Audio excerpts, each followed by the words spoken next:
Hello everyone, welcome back to my channel. I hope आप लोगों का वीकेंड बहुत ही शानदार रहा होगा बिकॉज मेरा तो बहुत ही शानदार था। आज मेरे लिए बहुत ही ज़्यादा स्पेशल डे, आज मेरा बर्थडे है। So given on the special day हम लोग थोड़ा डिफरेंट वे में वीडियो बनाएंगे। अ, मेरी पिछले 10 साल से एक हैबिट रही है कि मैं हर साल अपने बर्थडे पे जो भी मैंने पिछले साल करा उसको मैं रिकैप करता हूँ और मैं उसके बाद कोशिश करता हूँ कि नेक्स्ट ईयर मैं उसको बेटर कर सकूँ। तो इसी वे में हम इस वीडियो में डिस्कस करेंगे जो भी स्टॉक्स हमने पहले दो वीडियोस में डिस्कस करे थे उनके बारे में। As a standard disclosure, I am not a SEBI registered analyst. ये कोई स्टॉक रिकमेंडेशन नहीं है और आप अपने प्लीज़ फाइनेंशियल एडवाइजर से डिस्कस करिए कोई भी स्टॉक लेने से पहले। ओके, सो अभी हम रिकैप करेंगे जो भी हमने पहले स्टॉक्स डिस्कस करे थे और उनका भी स्टेटस क्या है। सो हमने एक स्टॉक डिस्कस करा था GNA axle. This stock played out very well और ये स्टॉक मैंने 75% एग्जिट ले लिया है 850 रुपीज़ पे। आई थिंक आज का रेट कुछ 860 के अराउंड चल रहा है, तो मैं 25% होल्ड करना चाहूँगा for a bigger move. Then हमने डिस्कस करा था बजाज इलेक्ट्रिकल्स में से भी मैंने पूरा एग्जिट ले लिया है 1500 रुपीज़ पे। इसके अंदर काफ़ी अच्छे हमें रिटर्न आए, 10 दिन के अंदर ही 25% रिटर्न हमें मिला। इंडोको रेमेडीज जो स्टॉक था वहाँ पे काफ़ी ज़्यादा स्पाइकी एक्शन था। स्टॉक बढ़ के एकदम से 520 रुपये पे गया बट उसके बाद फिर से गिर गया।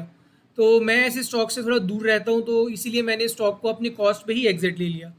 बिकॉज पैसा भी हमें फ्री करना है ताकि हम नेक्स्ट पोजीशंस भी ले सकें। देन हमने एक स्टॉक डिस्कस करा था, उसका नाम था एजी इंफ्रा। एजी इंफ्रा में भी अगेन प्रॉब्लम यही था कि स्पाइकी एक्शन था, 600 रुपीज़ के पास जाके बार बार नीचे आ रहा था। तो ये स्टॉक जब आई थिंक पिछले हफ्ते ये स्टॉक 620 पे गया बट उसके बाद फिर से एकदम से 595 पे आके गिर गया। तो इसीलिए मैंने मेरा स्टॉप लॉस था 595 का और मैंने इस पे एग्जिट ले लिया। करेंटली जो स्टॉक है वो 650 के अराउंड ट्रेड करता है, तो आई थिंक जल्दी एग्जिट ले लिया बट नेवर दिलेस हमें लॉस नहीं कमाना है। That is a fundamental of our trading strategy. उसके बाद मैं कुछ स्टॉक्स जो अभी होल्ड करता हूँ वो है Gujarat Fluorochem, Safari, V mart. Then उसके बाद कुछ स्टॉक्स जिसमें मैं पोजीशन बनाऊंगा, अभी मैं बना नहीं पाया हूँ बिकॉज आपको मैंने बताया था कि मैं स्टैंडर्ड 10 से 12 पोजीशंस ही रखता हूँ, ट्रेडिंग पोजीशंस अपने स्टॉक पोर्टफोलियो में। तो अभी मैंने 3-4 पोजीशन से एग्जिट लिया है, तो मैं बाकी जो भी जिन स्टॉक्स में पोजीशन नहीं ली है मैं उनमें से किसी ना किसी पे पोजीशन लूँगा। आई थिंक ये एक जो रिकैप है, ये रिकैप हमें हेल्प करता है चेक करने में कि जो भी हमने स्टॉक डिस्कस कर रहे हैं वो भी किस पोजीशन में है। तो luckily most of the stocks जो भी हमने डिस्कस करे हैं वो सब अप ही हैं या 1-2% डाउन है। तो इतना तो देखिए मार्केट में चलता रहता है, तो हमें इसके साथ जीना पड़ेगा। एंड बोलते रहे नो पेन नो गेन, तो यही ट्रेडिंग का भी फॉर्मूला है। आई थिंक पिछले स्टॉक्स के बाद मैं एक चीज़ आपसे डिस्कस करना चाहूँगा जो है सबसे इम्पॉर्टेंट मंत्रास फॉर ट्रेडिंग। ये मंत्रास आपको इसका जाप करना है, आपको खुद को बोलना है कि मैं ऐसे ही करूँगा। बिकॉज अगर आप इसका जाप नहीं करेंगे तो आप कुछ ना कुछ गलती करते जाएंगे।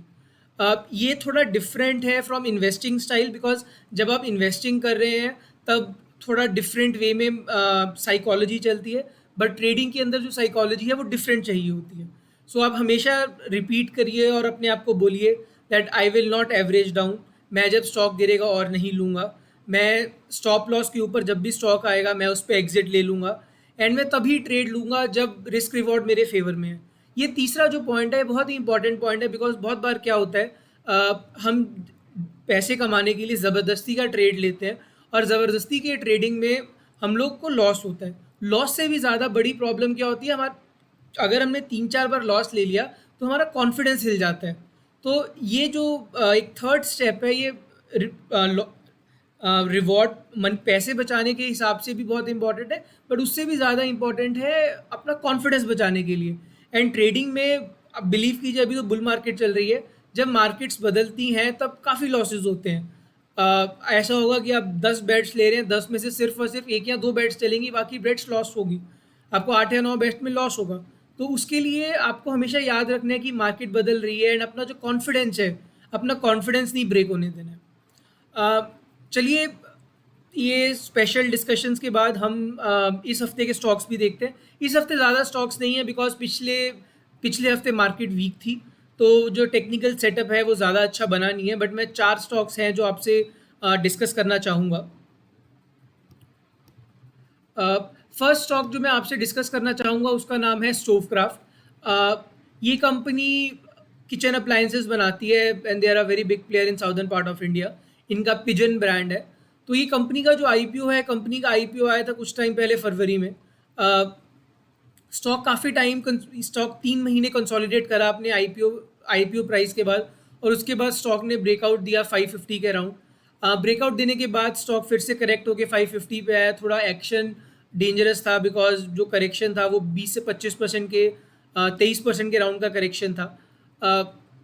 देखिए आईपीओ स्टॉक्स के अंदर जो करेक्शंस हैं वो थोड़े ज़्यादा होते हैं, थोड़े वॉलेट, क्योंकि ये स्टॉक थोड़े वॉलेटाइल है, मार्केट में नए आए हैं, तो इनके लिए हमें ख्याल रखना पड़ता है। बट जो हम करंट रेट जो स्टॉक का चल रहा है वो 933 रुपये। अगर आप देखेंगे यहाँ पे स्टॉक बहुत अच्छे टाइम से यहाँ पे कंसोलिडेट हुआ, बिटवीन दिस बैंड ऑफ 850 से 720 के राउंड कंसोलिडेट होता गया, और उसके बाद बहुत ही शानदार स्टॉक ने ब्रेकआउट दिया। ब्रेकआउट के बाद स्टॉक अभी कंसोलिडेशन फेज में है। तो आई थिंक ये जो स्टॉक है ये हमें कंसोलिडेशन फेज में लेना चाहिए। नई कंपनी है, इनका ब्रांड बहुत अच्छा है, एंड आई थिंक अभी जो फेस्टिवल सीजन है that is around the corner. And पिछला फेस्टिवल सीजन वॉश आउट था क्योंकि कोविड था, एंड अभी मेरी उम्मीद है कि काफ़ी अच्छे तरीके से स्टॉक लिया जाए। इसका जो प्रोडक्ट्स हैं उनकी सेल होगी और स्टॉक अच्छा करना चाहिए। नेक्स्ट स्टॉक जो मैं डिस्कस करना चाहूँगा वो कंपनी का नाम है चोलामंडलम फाइनेंस। ये मुरुगप्पा ग्रुप की कंपनी है एंड ये one of the oldest finance company है इन इंडिया। सो ये कंपनी व्हीकल फाइनेंस करती है। अगर आप इसमें टेक्निकल चार्ट्स देखेंगे तो ये स्टॉक फरवरी 2021 में स्टॉक 550 के करीब था। उसके बाद स्टॉक 600 पे गया बट करेक्ट हो गया। तो ये बहुत ही हेल्दी करेक्शन है। अगर आप देखेंगे स्टॉक पिछले 6 महीने में बहुत ही हेल्दी करेक्शन के बाद अभी फिर से अपने ऑल टाइम हाई जो कि 601 रुपये था उसके पास चल रहा है, वो ब्रेकआउट दिया और उसके बाद अभी रीटेस्ट है। तो टेक्निकली ये बहुत ही ज़्यादा लो रिस्क एंट्री हमें प्रोवाइड करता है। ये अगर हम 597 पे हम एंट्री लेंगे तो जो हमारा स्टॉप लॉस होगा वो 560 के अराउंड हमारा स्टॉप लॉस होगा। That is the first stop loss. अगर कोई थोड़ा ज़्यादा वेट करना चाहता है, कोई पोजिशनल ट्रेड लेना चाहता है तो so the stop loss can be 520। सो ये बहुत ही अच्छी अपॉर्चुनिटी है। आई थिंक इसको हम देख सकते हैं। So what I will do is, मेरा भी प्लान है कि मैं भी ये स्टॉक लूँगा। नेक्स्ट द कंपनी जो मैं एनालाइज कर रहा था उसका नाम बटरफ्लाई है। बटरफ्लाई के अंदर क्या हुआ कि ये स्टॉक आज अपर सर्किट पे है, बट बिकॉज ये वीडियो मेरा मंडे को आ रहा है एंड ये जो लिस्ट थी ये मैंने वीकेंड के ऊपर बनाई थी, तो सॉरी आपको 5% का नुकसान हुआ। बट जो ये कंपनी है ये कंपनी भी किचन अप्लायंसेस बनाती है। इनका बहुत बड़ा ब्रांड है जिसका नाम है butterfly, again very dominant in southern part of India. तो ये जो स्टॉक है, ये स्टॉक में बहुत हैवी वॉल्यूम्स आए थे, रिजल्ट्स बहुत अच्छे थे मई के अंदर, एंड स्टॉक एकदम से पहले 20% गया, फिर उसके बाद से फिर 20% जाके स्टॉक करेक्ट हुआ। उसके बाद मई से लेके अगर आप सितंबर तक देखेंगे 4 महीने बहुत ही अच्छा करेक्शन है स्टॉक में।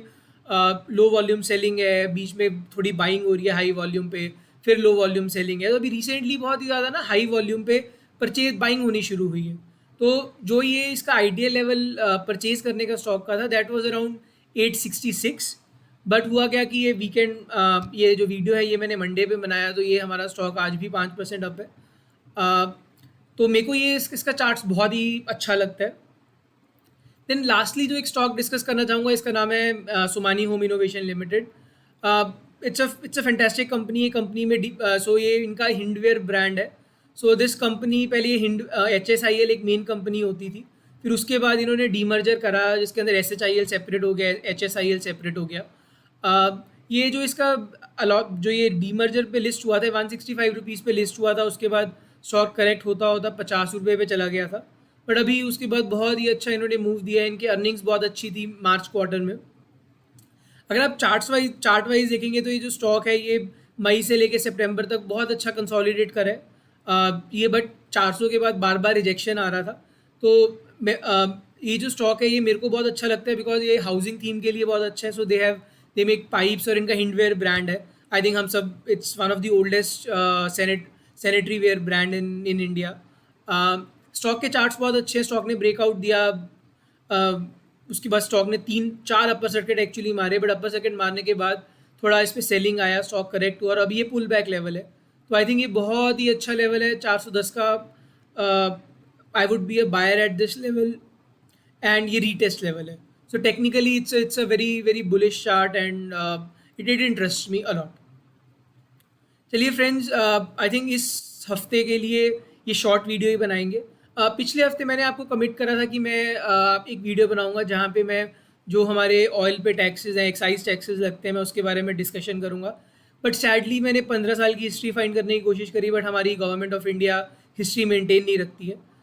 बट मैं आपको इतना बताना चाहूँगा कि करेंटली आज की डेट में जो सेंट्रल गवर्नमेंट है वो 32 रुपये आपसे एक्साइज लेती है। एंड सिमिलरली जो स्टेट गवर्नमेंट्स है, बिकॉज वेरी करता है स्टेट गवर्नमेंट के ऊपर, वो 20 से लेके 30 रुपये के बीच में जो आप है स्टेट गवर्नमेंट को टैक्स देते हैं। सो मोटा मोटा जो 60% आपका जो टैक्स फ्यूल का कॉस्ट है वो टैक्सेस में जाता है।